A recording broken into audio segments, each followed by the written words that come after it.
저는 지난주에 예수 생명에 대해서 말씀을 전했습니다. 그리고 예수 생명을 얻기 위해서는 예수를 믿어야 한다고 그렇게 전했습니다. 예수를 믿게 되면은 예수님과 관계를 하게 됩니다. 예수님이 내 안에 있고 내가 예수님의 안에 있게 되는 것입니다. 이것이 믿음에 대한 영적 원리입니다. 관계한다는 것은 야다입니다. 야다는 그냥 우리가 추상적으로 아는 것이 아닙니다. 직접적으로 체험을 통해서 아는 것이 바로 야다인 것입니다. 여러분들이 저를 보기에는 홀리해 보이고 괜찮아 보일지 몰라도 저와 직접 살고 있는 사람만이 저에 대해서 잘 압니다. 교회에서도 마찬가지입니다. 곁으로 보기에는 찬양 잘하고 헌신하고 또 예배의 자리에 잘 나오기 때문에 자선하고 아름다워 보입니다. 그렇지만 위기 상황 가운데서 이기적인 그런 상황 가운데서 접해보지 않으면 그 사람에 대해서 잘 알기를 못하는 것입니다.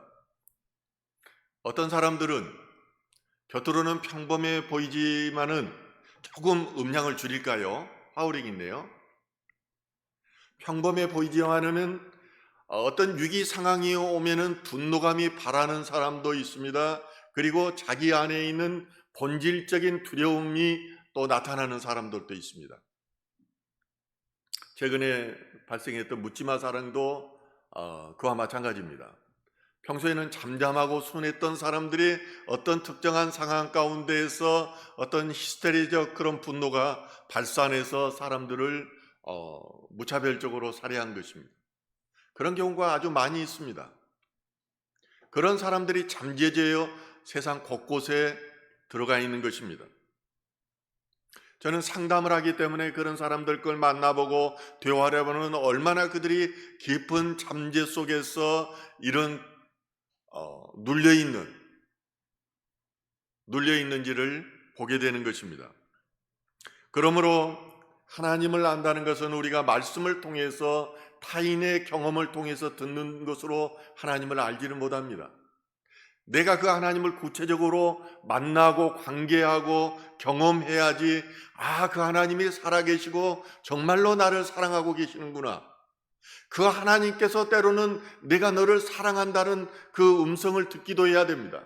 그래야지 하나님이 살아계시고 그분이 나를 지금 돕고 계신다는 것을 내가 경험하게 되는 것입니다.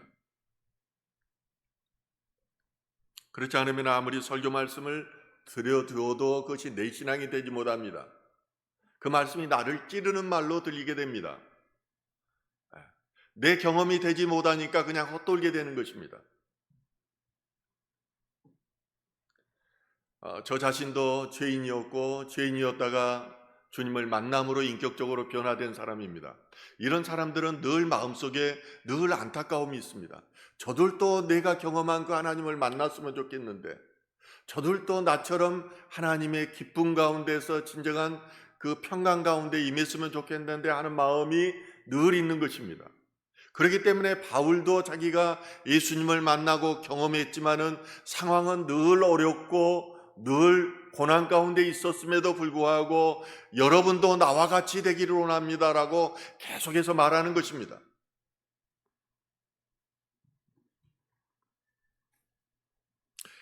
달걀을 보면은 우리는 이 이치를 이해하게 됩니다. 달걀은 다 똑같습니다. 곁으로 보기에는 똑같은데 이게 부화하는 과정을 보면은 어떤 것은 유정란이고 어떤 것은 무정란이라는 것을 알 수 있습니다. 곁으로 보기에는 다 똑같아요. 유정란은 관계를 가진 사람입니다. 관계를 가져서 알이 낳았을 때 유정란이 되고 생명이 그 안에 잉태되어서 부화기에 놓으면은 또 알을 품으면은 병아리가 깨어나오는 것입니다. 그렇지만은 관계하지 않는 이 달걀에서는 무정란이 나옵니다. 아무리 부화기에 돌려도 새 생명이 탄생하지 않은 것입니다. 우리가 예수님과 이렇게 관계를 갖고 중국어로는 관시라고 하죠. 이 언어적으로는 야다입니다. 진정으로 예수님을 알게 되면 그 안에 생명이 살아있어서 그 생명이 새로 잉태된다는 것입니다. 이것이 바로 접붙임의 원리입니다. 씨앗도 마찬가지입니다. 씨앗도 곁으로 보기에는 똑같이 있지만 껍데기를 까보면은 그 신운이라는 것이 자라는 것이 있어요. 신운이 있는 것들은 생명이 있어서 심으면은 그대로 자라서 새 생명이 탄생합니다. 그렇지만은 죽어 있는 신운이 없는 것들이 있어요. 신운이 없는 것들은 아무리 땅에 심더라도 이게 자라나지를 않는 것입니다. 그 안에 생명이 없기 때문이에요. 그래서 예수님께서는 한 알의 씨가 땅에 떨어져 죽어야만 열매를 맺는다고 말씀하십니다. 본인이 생명을 주기 위해서 십자가에서 돌아가신 것입니다. 인간도 달걀처럼 노린자위와 흰자위로 이루어져 있습니다. 그것이 바로 영과 혼의 관계입니다. 하나님을 믿으면 영의 영역이 커집니다. 그리고 노인자위가 분명하게 자리를 잡습니다. 그렇지만 하나님을 믿지 않고 생명이 없으면 노린자위가 흰자인지 어디가 어디까지가 노른자이고 어디가 어디까지 흰자인지를 알 수가 없습니다. 섞여 있어요. 혼은 귀신이 임하는 곳입니다. 그런데 영을 혼이 이렇게 감싸고 있는데 이 구분이 없다면은 육적인 삶을 살았을 때 이런 현상들이 나타나는 것입니다. 예수 그리스도를 믿고 그를 영접하며 접붙임을 받은 영혼은 노른자이와 흰자이가 분명하게 나누어집니다. 그 안에 생명이 있기 때문입니다. 이 흰자이가 있어야지 사단 마귀가 더 이상 침범하지 않는 것입니다. 저는 지금 영적 원리를 이야기하기 위해서 제가 경험한 것들을 여러분에게 전달하고 있습니다.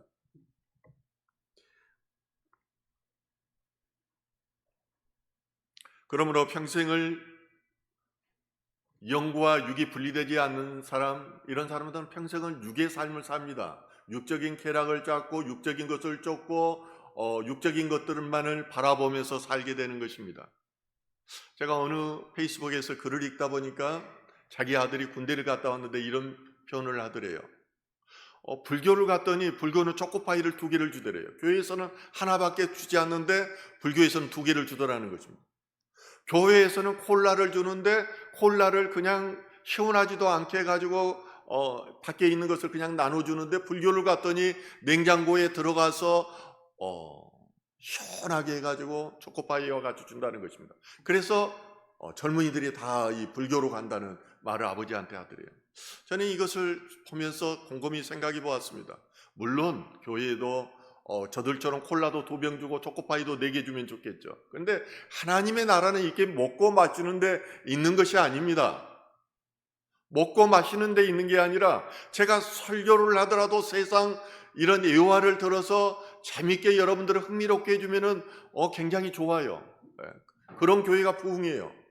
저도 보니까 그런 교회 목사님들 설교를 들어보면은 세상 예화를 들어서 굉장히 쉽게 해요. 그런데 남는 게 없어요. 귀는 즐거운데 남는 게 없어요. 중요한 것은 우리의 영이 살아나도록 하는 것입니다.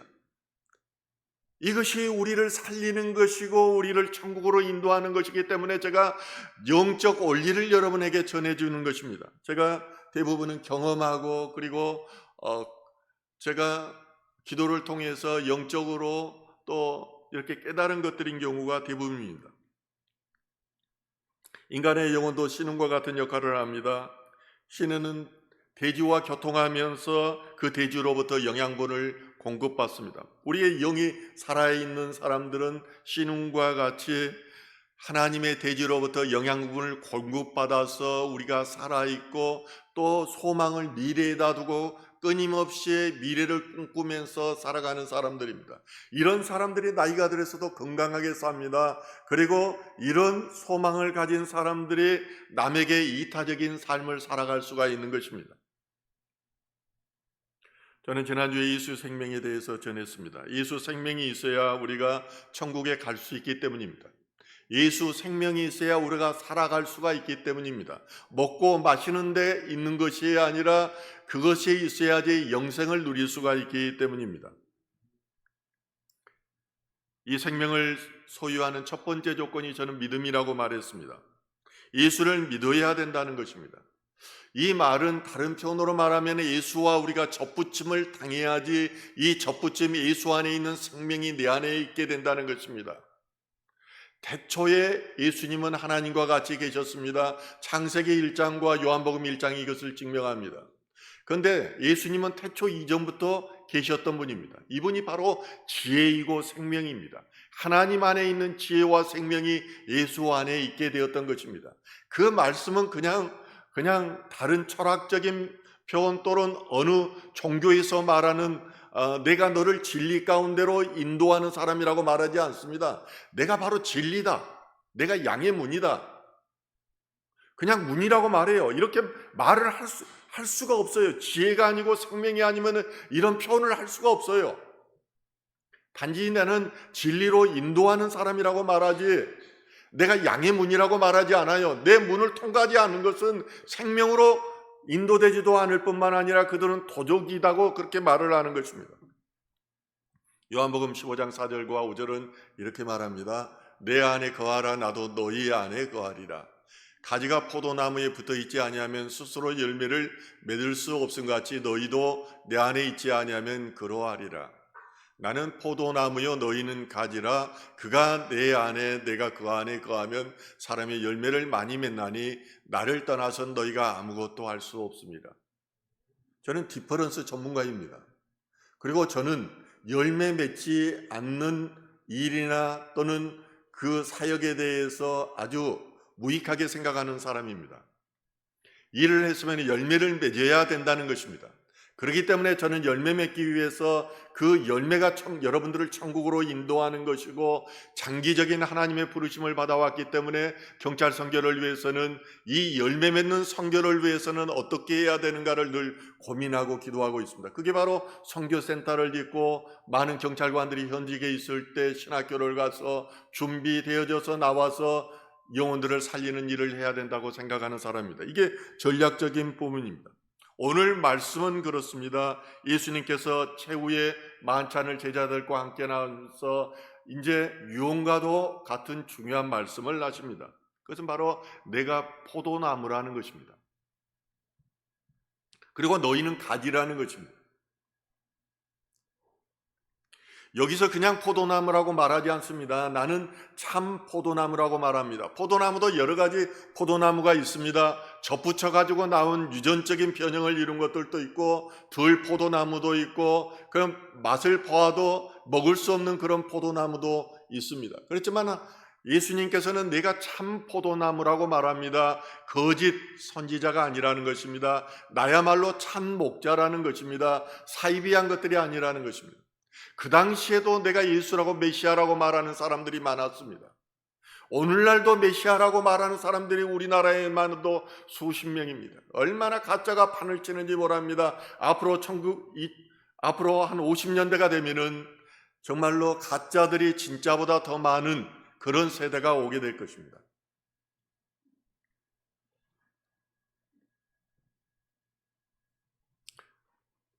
그러나 거짓 포도나무에서는 싹이 트고 열매를 맺지 못합니다. 그 열매를 보면은 진짜인지 가짜인지를 알 수가 있는 것입니다.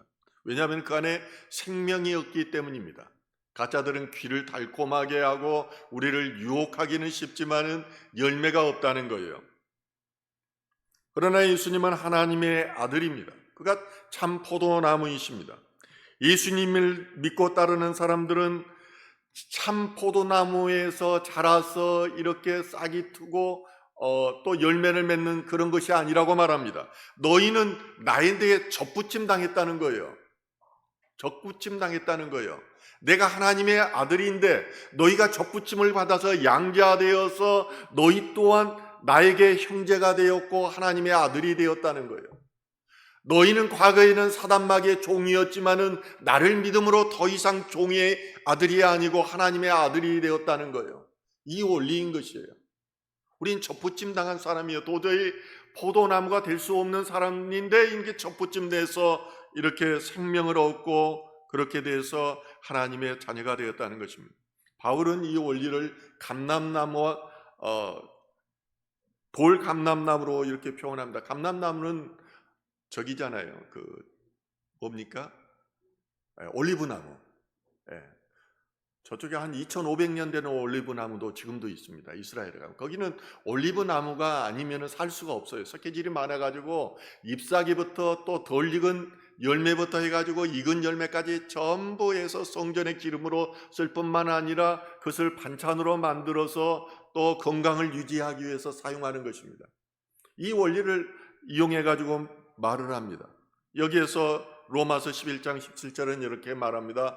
돌 감람나무의 내가 그들 중에 접붙임이 되어 참 감람나무의 뿌리의 진액을 함께 받는 자가 되었다. 우리가 포도나무에 접붙임을 당하면 거기로부터 진액을, 생명을 공급받게 됩니다. 힘과 또 능력을 받게 되는 것입니다. 우리는 세상을 이길 수가 없습니다. 사탄 마귀가 이 세상의 왕이기 때문입니다. 그들은 안에는 능력이 없고 하나님께서 합법적으로 그것을 인정하셨습니다. 그것을 마귀가 예수님한테 시험할 때 이야기를 합니다. 그것을 이길 수 있는 것은 예수 그리스도에게 접붙임을 당해서 그로부터 능력을 받고 힘을 받아야 하는 것입니다. 보통 나무는 나쁜 나무에 좋은 나무를 접붙임하는 것이 일반적인 상식입니다. 그렇지만은 오늘 하나님의 본질은 바로 하나님이 본질이며 기본이 되는 것입니다. 이 본질이 되는 예수 그리스도, 하나님이신 예수 그리스도께 우리가 접붙임을 당했다는 거예요. 영적 원리는 힘센 것이 약한 것을 흡수하게 되어 있습니다. 세상의 원리와 반대입니다. 세상의 원리는 부정한 것과 정한 것이 같이 부딪히면 부정해지게 되어 있습니다. 그래서 히브리인들의 정결 의식은 한 번 부정한 것과 목욕하지 않는 사람과 부딪히면 다시 목욕해야 하는 거예요. 그 원리로 되어 있는 거예요. 문둥병자를 부딪히면 문둥 부정한 것에 사람이 되는 것입니다. 그래서 나는 부정하다 말하고 다니는 거예요. 나하고 가까이 오지 마세요. 당신도 부정한 것이 되는 거예요. 그렇지만 예수님은 어떻습니까? 문둥병자를 만지면 나음을 얻었습니다.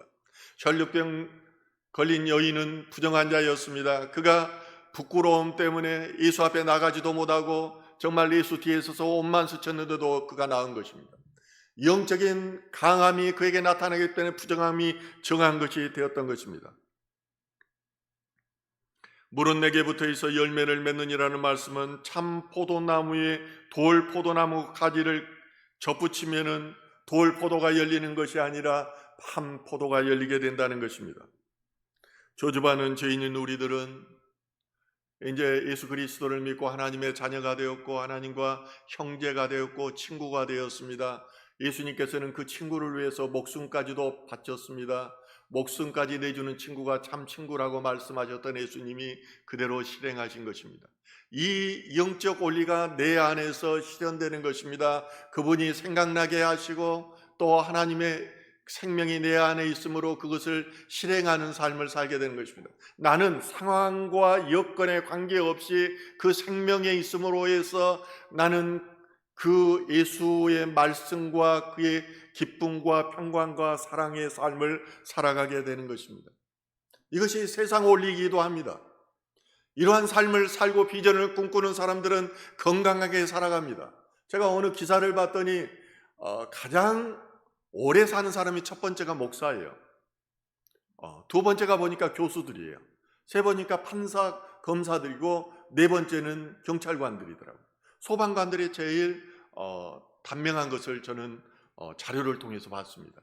연금공단에서 나온 자료와 일반 사회과학자들이 연구한 자료들을 통합해 보니까 제가 그걸 느꼈습니다. 그러면은 목회자들이 오래 사는 이유가 무엇일까 하는 것입니다.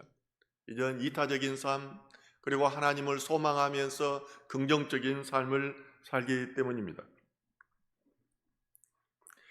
우리는 구속자적인 관점에서 이것을 받아들여야 됩니다. 참 포도나무가 뿌리에서 빨아올리는 영양 부분을 접붙인 가지로 공급하는 것처럼 우리의 교회가, 우리의 예배가 생명의 말씀을 가르쳐야 한다는 것입니다. 그 생명의 말씀으로 먹고 우리가 영양분 삼아서 성장해야 한다는 것입니다. 성도님들이 말씀대로 살지 않으면 열매 없는 나무가 됩니다. 그리고 결국은 말라서 시들어버리는 그런 영양 결핍 상태에 빠지는 경우가 있습니다. 그래서 우리가 예수를 믿는다고 하면 성경을 계속해서 읽어야 돼요. 나이가 들수록 점점 성경 읽는 것이 힘들어집니다. 그러다 보니까 계속 말씀을 듣는 거예요. 말씀 자면서도 오디오를 틀어놓고 말씀 묵상하다가 자고 말씀만 들으면 행복해요. 말씀만 들으면. 그 안에 생명이 있기 때문이에요.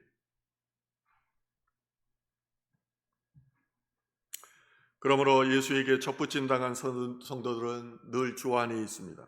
그로부터 생명의 말씀, 생명수를 공급받고 있기 때문입니다. 그래서 예수님이 그가 내 안에 내가 그 안에 거하면은 사람이 열매를 많이 맺는다고 그렇게 말씀하시는 것입니다.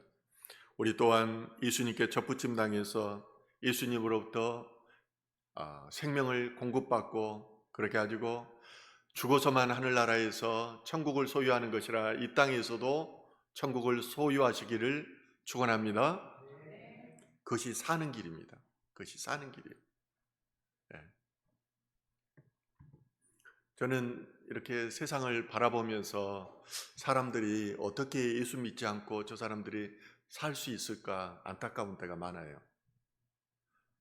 저 사람들 복음을 전하고 싶어도 비웃는다는 것을 알기 때문에 그들이 이미 너무 세상 지식으로 가득 차 있고 자기 신념으로 확신으로 가득 차 있기 때문에 무의미하다는 것을 알기 때문에 안전하는 경우가 많아요. 왜 예수님이 바리새인과 서기관들에게 회개하라고 말씀하시고 그리고 저들에게 복음을 천국 복음을 전하지 않았을까? 저는 이해할 수 있을 것 같아요. 저들한테는 그냥 말했어요. 너희는 독사의 자식들이라고 말한 거예요. 너희는 마귀의 자식들이고 이미 지옥 가기로 결정되었다고 딱 선포해버린 거예요. 예수님이.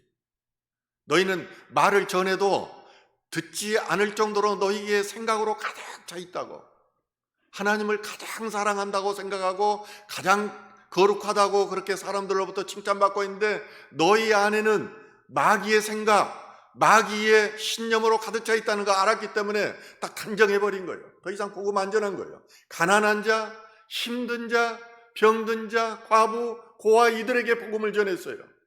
저들은 마음이 열려 있거든요. 예수님이 받아들일 준비가 되어 있거든요. 하나님 나라를 소망하고 있거든요.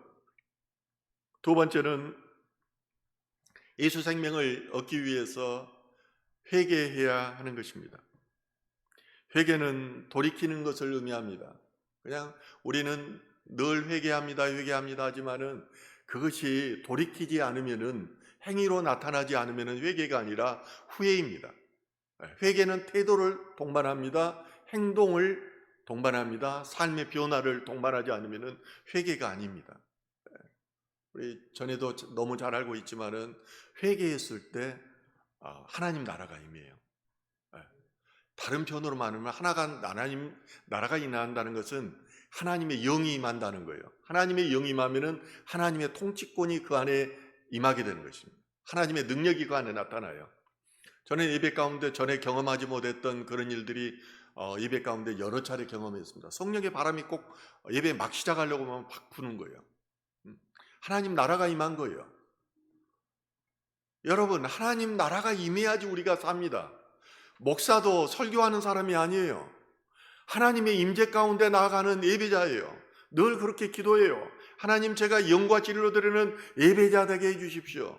내가 예배자 안 되면은 그냥 형식이에요. 종교 행위에 불과하는 거예요.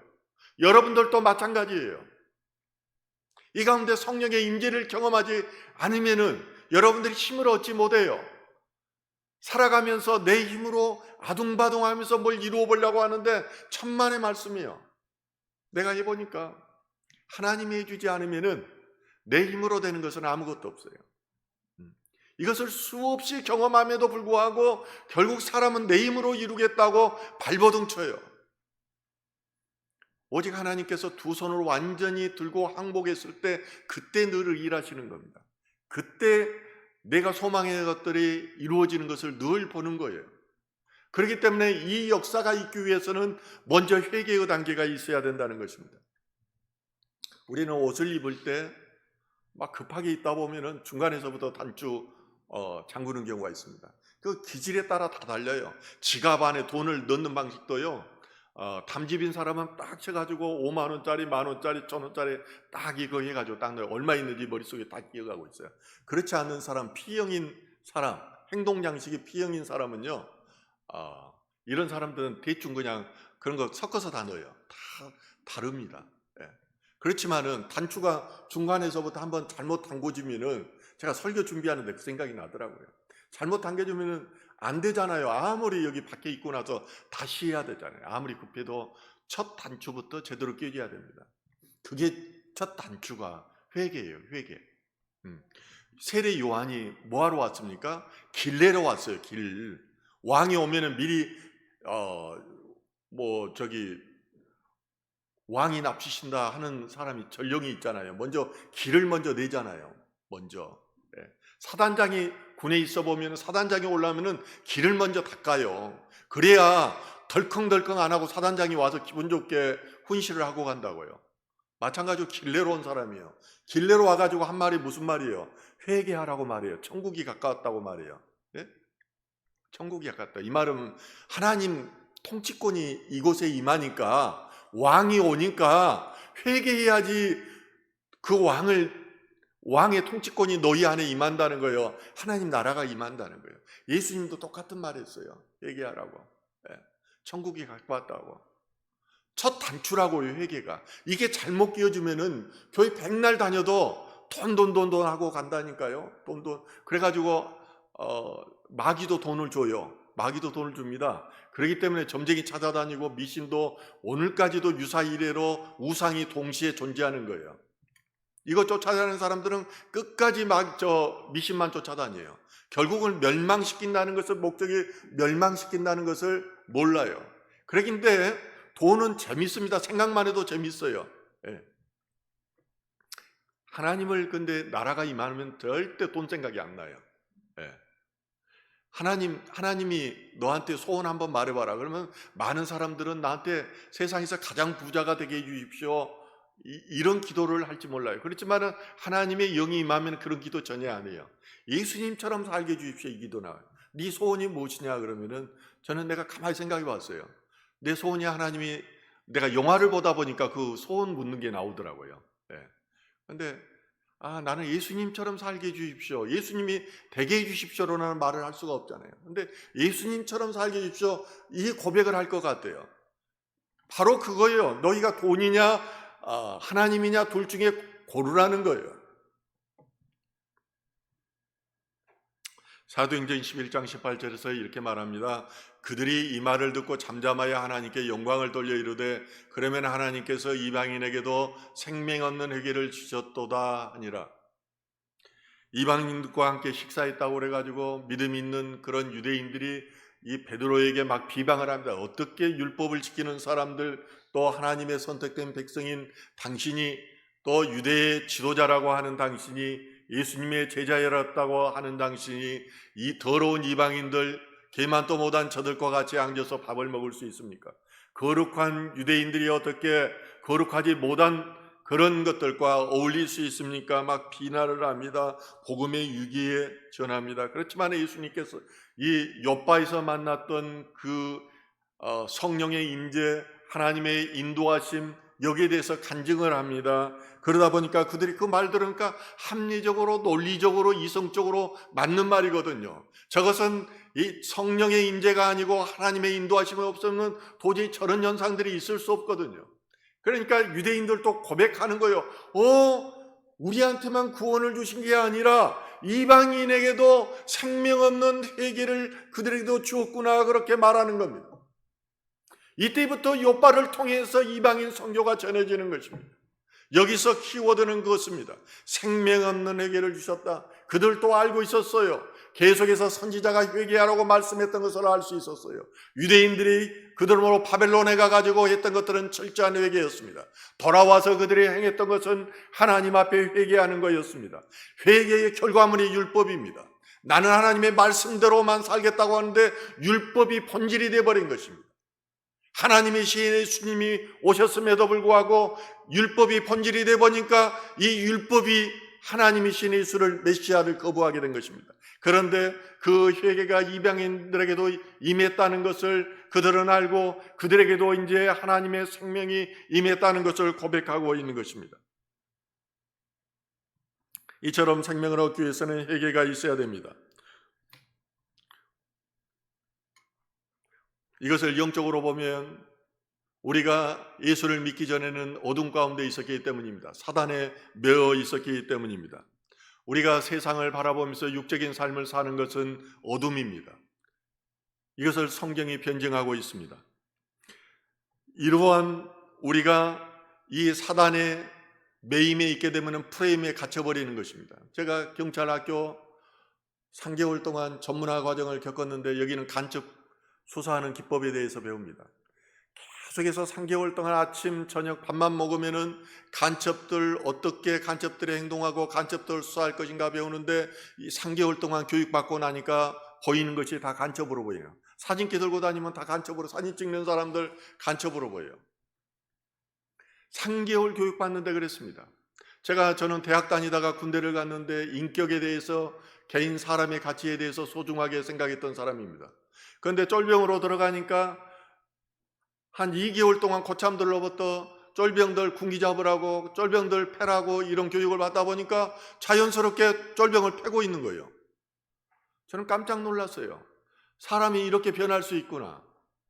북한이 왜 저렇게 살아야 되는가를 저는 알았어요. 사람이 프레임에 갇혀버리면 이렇게 돼버리는 것입니다. 예수의 말씀이 나의 삶을 주장하는 것이 아니라 프레임에 갇혀버리면 이도교일에 갇혀가지고 진보 대통령이 되어야 된다, 보수 대통령이 돼야 된다, 이것만 해치고 다니게 되어 있어요. 예수는 어디에도 없어요.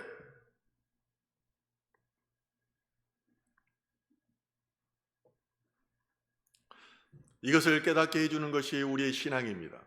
이것이 바로 우리는 창조적인 자아관입니다. 우리는 비교적인 자아도 아니고 열등한 자아도 아니고 또 나를 짓누르는 갇혀있는 자아도 아닙니다. 나는 하나님께서 판단하시고 하나님 안에 있고 하나님의 형상으로 지음받았기 때문에 고귀한 존재이고 이 하나님의 뜻을 이루기 위해서 살아가는, 목적을 지향하는, 목적에 이끄는 삶을 사람이라는 이 이끌림의 삶이 바로 창조적인 자아관인 것입니다. 우리가 세상 살아가면서 얼마나 무엇에 갇혀서 삽니까? 갇혀서 살아요. 눌려서 살아요. 사회적인 존재로서 그렇게 살아가는 것입니다.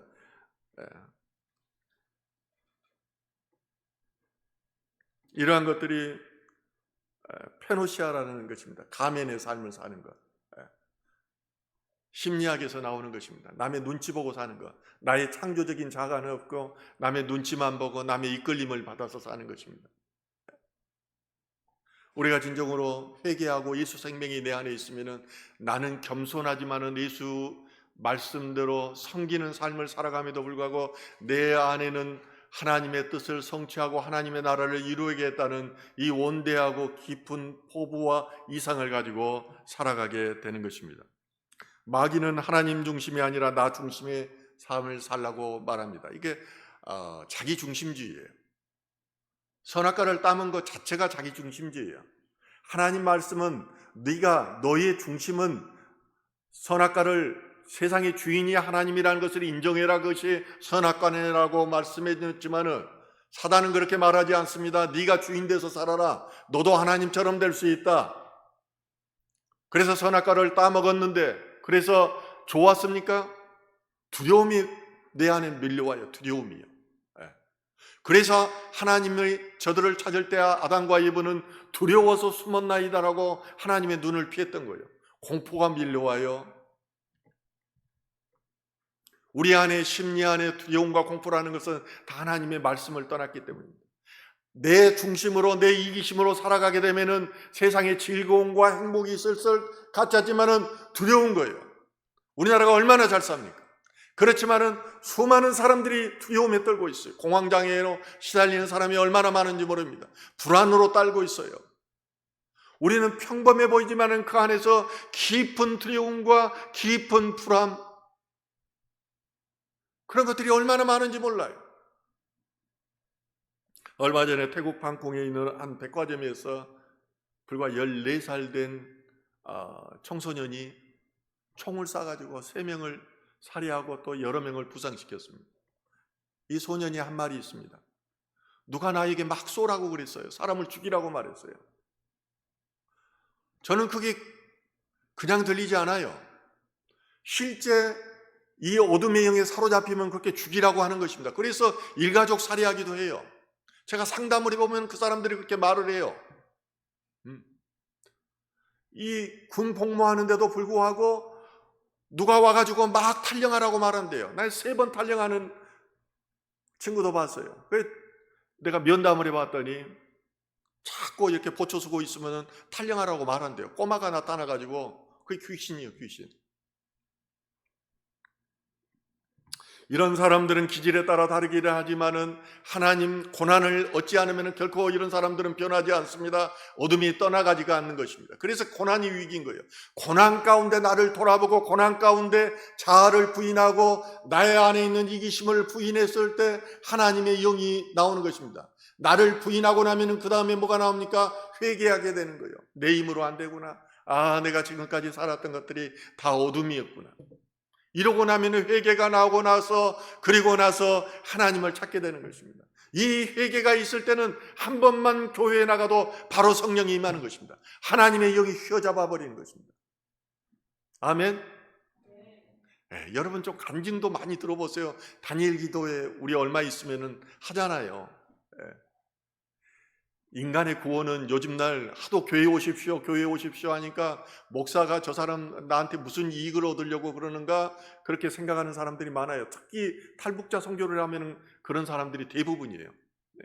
왜 이익도 없는데 나에게 교회 오라고 그래? 하나님 믿어야 된다고 말해.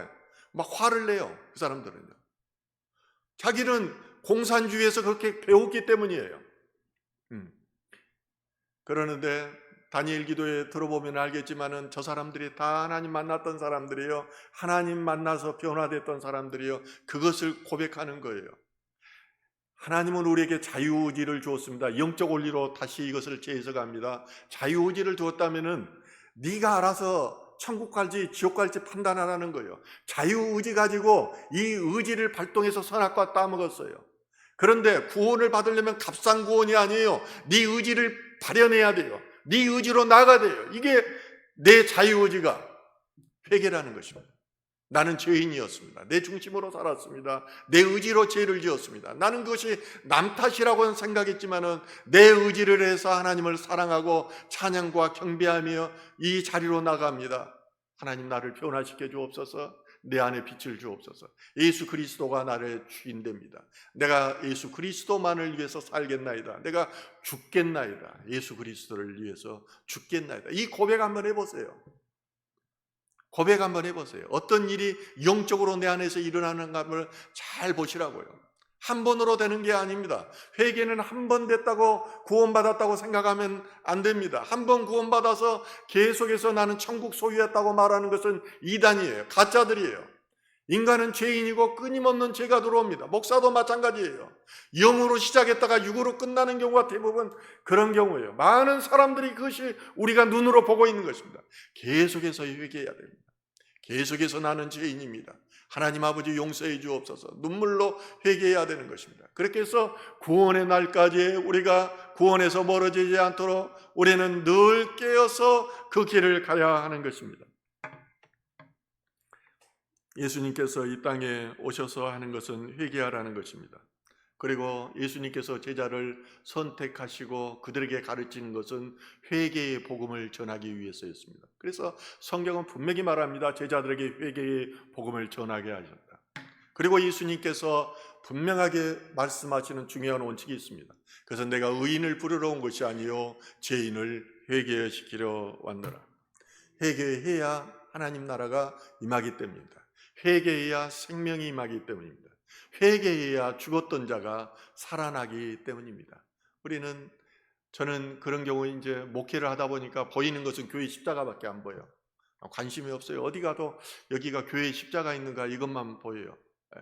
그 다음에 구원받을 자, 이 사람들에 대해서 관심 갖고 또 대화하게 됩니다. 그렇지만은 정말 하나님을 체험했던 사람들도 봤어요. 정말 저 사람이 하나님 만났구나. 그런데 지금 사는 것 보면은 옛날하고 똑같이 살아요. 옛날하고 똑같이 술 마시고 어영부영 하면서 살아요. 왜 그럴까 생각을 해봤어요. 예.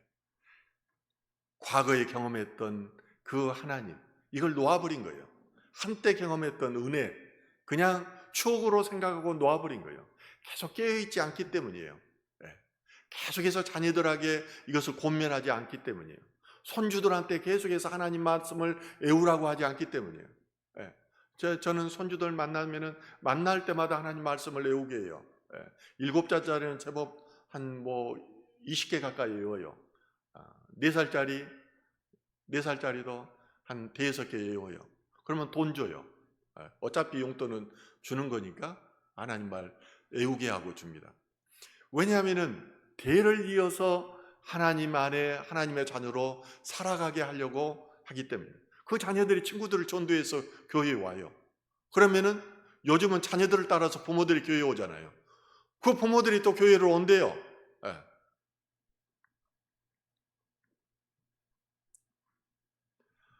누가복음 13장 5절에 예수님께서 이렇게 말합니다.